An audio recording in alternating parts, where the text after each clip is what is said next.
Salut, c'est Rousseau. Alors, il y a vraiment 7 habitudes qui m'ont permis de passer le palier des 10 000 € par mois. Alors, pourquoi je parle de ce palier-là? Parce qu'en fait, c'était beaucoup de blocages mentaux que j'ai dû m'enlever et aussi beaucoup d'habitudes que j'ai dû prendre qui étaient pour moi un petit peu contre-productives au début. Alors, c'est un petit peu cette vidéo, ça va être l'anti-FAQ. Si tu veux, j'ai eu la dernière fois Antonin qui fait le montage des vidéos me demander un petit peu ce que c'était ma journée type ou mes habitudes. Je me suis dit pourquoi pas, j'ai pas célébré le passage des 50 000 abonnés. Je vais faire cette vidéo où je vais te présenter 7 habitudes que j'utilise à chaque fois, tous les jours. La première habitude que je fais, c'est quand je me lève, je vais au tableau et je note mes idées. Ça, c'est un truc. À chaque fois que je me lève, en général, j'ai des idées, j'ai des choses auxquelles j'ai pensé dans la nuit, ou sinon, ça va être au moment où je me réveille. Parce que déjà, il faut savoir que je me réveille sans réveil, réveil sans réveil. Et quand je vais avoir ces trucs-là, il faut vraiment que je note ces idées. Si je ne les note pas, je vais les oublier. Et j'ai fait trop de fois l'erreur.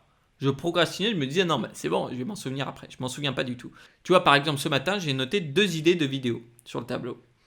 Et ça, pour moi, le matin, ça va être vraiment la priorité, ça va être la production. Il va falloir que je crée quelque chose. Alors ça peut être des vidéos, ça peut être de l'écrit, ça peut être des histoires, ça peut être de la stratégie, ça peut être de la réflexion. Mais il va falloir vraiment que je sois dans un process de création, que ce soit de résoudre des problèmes pour d'autres personnes ou de permettre à des personnes de mieux comprendre quelque chose en l'expliquant d'une façon plus simple. Ça, c'est quelque chose qui est vraiment, vraiment important et c'est pour ça que je le mets dès le début. Et j'allais oublier, mais juste après ça, en général, bien sûr, il y a la douche qui vient.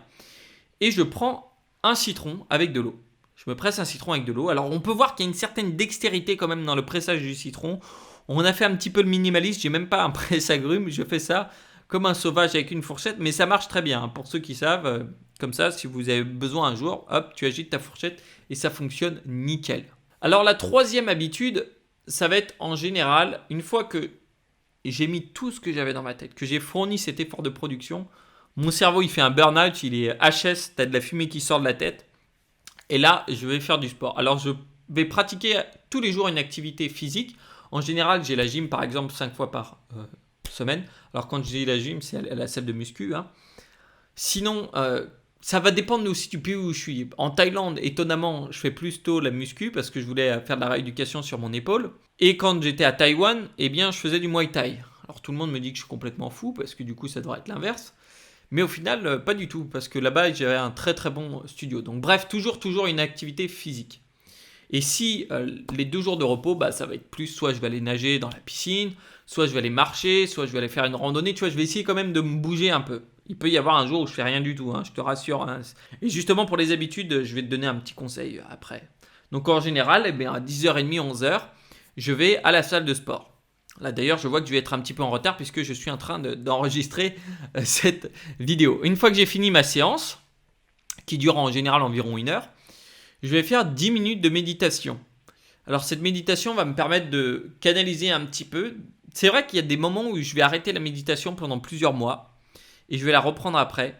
Je pense qu'on se dit toujours que ça ne va pas nous servir spécialement parce que c'est très difficile de mesurer en fait. C'est très difficile de mesurer sur ces choses-là et tu le vois que sur le long terme. Mais si tu prends une habitude et que tu la mets vraiment en place pendant longtemps, après tu vas avoir un manque si tu ne le fais pas. Parce que notre cerveau adore créer des automatismes. Et moi, comme je suis un petit peu feignant, eh bien, je lui ai fait créer un maximum d'automatismes. Comme ça, il n'a plus besoin de réfléchir.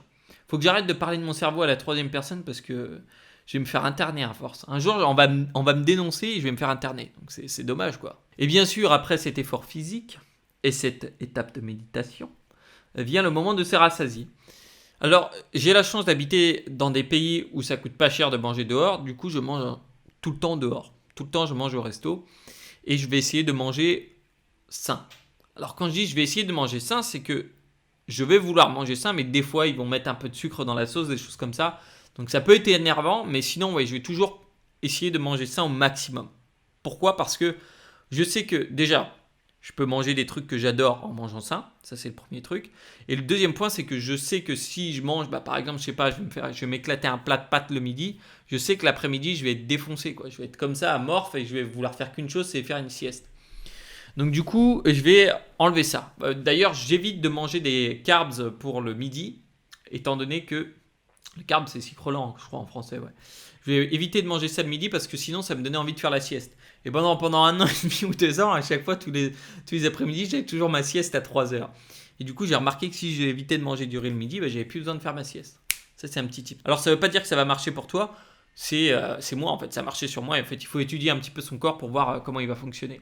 Et une fois que j'ai fini ce fameux repas, je vais faire un truc, c'est que je vais apprendre. Je vais apprendre quelque chose. En général, ce que j'aime bien faire en ce moment, c'est apprendre le chinois. Donc juste après manger, comme ça, tu vois, c'est quelque chose d'assez tranquille. Je vais regarder mes vidéos en chinois, je vais regarder des révisions, bref, je vais faire mon chinois à ce moment-là. Je vais essayer d'apprendre quelque chose de nouveau. Alors, il peut arriver aussi, par exemple, je vais écouter un podcast en même temps que je fais le sport ou en même temps que je mange, si je mange tout seul. Comme ça me permet d'avoir une conversation avec quelqu'un de très intéressant. Bon, c'est une conversation que dans un sens, mais ça me permet d'apprendre des choses.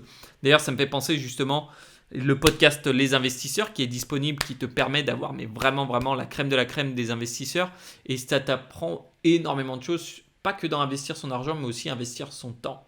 Donc tu auras le lien juste en dessous, tu peux le trouver sur Spotify, sur iTunes, sur la Lune, sur Mars, je crois qu'on est sur Pluton aussi si je ne me trompe pas. Bref, il est disponible partout le podcast et franchement, va le voir. On va le voir après cette vidéo. Une fois que j'ai fait ça, après c'est un des moments où cette habitude, je ne vais pas dire, ça va dépendre. Ça peut être ma favorite ou certains points, ça va pas être vraiment un plaisir. Donc en général, ce que j'essaie, c'est de garder tout sur le plaisir et d'enlever les tâches que j'aime pas. Donc c'est ce que j'avais fait parce que par exemple, j'avais plein de trucs de fiscalité ou autre et ça me barbait. Donc ça, j'ai essayé d'externaliser un maximum. Mais une fois que j'ai appris, ce que je vais faire, c'est que je vais aller faire le support client. Alors qu'est-ce que je dis dans le support client? C'est que je vais regarder tous les messages qu'on m'a envoyés. Ça peut être les commentaires sur YouTube. En général, de toute façon, ce que je fais, c'est en priorité, forcément, c'est les personnes qui sont dans les formations. Et là, c'est un plaisir d'échanger avec elles, les personnes qui sont dans le groupe de mastermind des investisseurs, l'élite investisseur. Bref, je vais échanger avec ces personnes-là et ça va me permettre d'échanger sur un sujet que j'adore. Donc c'est déjà une bonne chose. Ensuite, je vais aussi échanger avec mon équipe pour voir comment on peut résoudre d'autres problèmes, comment on peut apporter plus de valeur, qu'est-ce qu'on peut créer, qu'est-ce qu'on va pouvoir faire. Donc ça va prendre environ 1 heure à 2 heures de la journée en général. Et après ça, en fait, une des dernières habitudes, j'essaye de me rappeler bien de toutes les habitudes que je fais, ça va être de lire et de me former. Donc le soir, et je vais lire des bouquins soit sur les investissements, de regarder des formations, aller à des événements. Je vais vraiment essayer d'échanger un maximum là-dessus pour garder en fait l'exercice de mon cerveau de continuer à apprendre. Du coup, tu vois, il y a vraiment 2 phases en fait. Il y a la phase où je vais apprendre vraiment sur quelque chose de nouveau où je me focus en ce moment à fond. Par exemple, là, c'est toujours le chinois et ça va l'être pendant un moment à mon avis parce que ça met du temps à apprendre. Et après, ça va être l'apprentissage continu et qui est important pour moi d'apprendre de nouvelles choses. Et cette dernière habitude, je pense que c'est elle qui m'a permis de débloquer le plus de choses et d'avancer le plus, mais aussi le sport, de faire l'exercice en fait. Au niveau mental, ça aide beaucoup. Pareil de manger sain et pour certaines personnes, ils vont dire mais il n'y a aucun lien avec combien tu vas gagner et tes habitudes. Pour moi, c'est toutes les petites actions qu'on prend dans la journée qui vont donner les résultats plus tard. Et c'est pour ça qu'il ne faut pas se concentrer en général sur le chiffre qu'on a maintenant, le salaire ou des choses comme ça, mais plutôt se concentrer sur ce qu'on peut faire aujourd'hui. Donc se concentrer sur les actions qu'on peut prendre aujourd'hui et qui, ces actions vont avoir un résultat qui sera plus gros plus tard. En fait, toute cette gratification qu'on va différer. Et ça, c'est important. Et c'est pour ça que dans ces habitudes-là, c'est vraiment ce que j'ai mis en place et c'est vraiment ce qui m'a aidé à avancer plus. Alors, je peux comprendre que certaines personnes vont dire que voilà, il faut mettre un pouce bleu sur cette vidéo et il faut éclater le bouton des pouces bleus. Ça, je peux le comprendre. Mais je peux comprendre que pour certaines personnes, ça va paraître un petit peu fou, un petit peu machin. C'est pas vraiment le problème, c'est pas grave. Moi, ces habitudes-là, elles fonctionnent pour moi. Je dis à personne de prendre ces habitudes. Alors, il faut savoir que je triche un peu, bien sûr, sur mes habitudes. Ce que j'ai fait, c'est que j'ai fait un tableau qui est très visuel où je passe tous les jours devant, où j'ai toutes mes habitudes. Et du coup, à chaque fois que je les fais, je mets une croix. Par exemple, je dois lire 1 heure par jour. Et en général, je fais du coup 2 fois 25 minutes. Tu vas faire comment avec 2 fois 25 minutes, tu fais 1 heure? En fait, j'ai 5 minutes de pause, ça fait 55 minutes.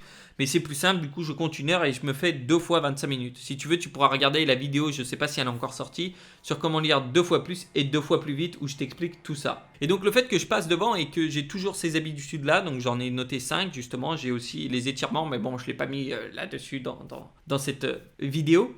Et je vais faire à chaque fois une croix. Donc, si je lis que 25 minutes, je vais faire une moitié de croix. Voilà. C'est très dur de toutes les faire. Tu vois, je sais que par exemple, mes habitudes, elles me prennent déjà 3-4 heures sur une journée.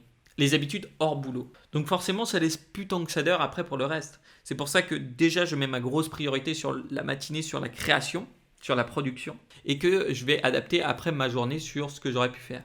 Et bien sûr, si j'ai pas pu le faire un jour, je vais pas me m'auto-battre, me flageoler, pardon. Je vais l'accepter et je vais dire, ok, c'est pas grave, demain tu le feras et tu reprends bien ton habitude. Et même si tu fais que 50% de ton habitude, un jour, c'est bien mieux que d'avoir fait 0%. Ça, c'est ce qui m'a permis de vraiment garder les habitudes que je voulais garder et de surtout avoir plus de plaisir à suivre ces habitudes, puisque une fois que j'ai créé les automatismes, c'est 10 fois plus simple. Là. Tu vois, par exemple, mon cerveau, là, il est en train d'attendre, il se dit, je suis prêt pour la salle. Écoute, j'espère que cette vidéo t'aura plu. Alors, ça change un petit peu, mais c'est vrai qu'il y a aussi beaucoup d'habitudes que je prends dans l'argent et dans les investissements, par ce côté d'automatisation et de fainéantisme, en fait, que j'ai pas envie à chaque fois de réfléchir, et le fait que si j'ai mis en place ces deux automatisations et qu'en plus elles fonctionnent mieux que les personnes qui sont actives, bah tant qu'à faire, pour moi c'est que du bonus. Donc si ça t'intéresse, j'ai organisé un atelier spécialement là-dessus. Tu as juste à cliquer en dessous, tu auras toutes les informations. Si tu as d'autres questions sur ces habitudes-là, ou que tu rajoutes une des habitudes, tu peux les mettre en commentaire. C'était un véritable plaisir, c'était Rousseau. Moi, soit je te retrouve dans l'atelier ou dans la prochaine vidéo, et je te dis ciao, à la prochaine.